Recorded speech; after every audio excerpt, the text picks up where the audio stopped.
بلوچستان کے شہر روستہ محمد میں پاکستان پیپلز پارٹی کی 56ویں یوم تاسیس کے سلسلے میں پاکستان پیپلز پارٹی کے CC کے رکن میر حیدر علی خان جمالی اور میر مرتضی خان جمالی کی قیادت میں پاکستان پیپلز پارٹی کے عہدیداروں کا اجلاس منعقد ہوا۔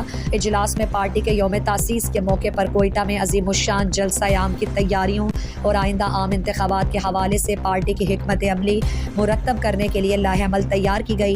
میر حیدر علی جمالی نے کارکنوں سے خطاب میں کہا کہ کوئٹہ میں پیپلز پارٹی کے یوم تاسیس کا جلسہ عظیم الشان اور تاریخی ہوگا۔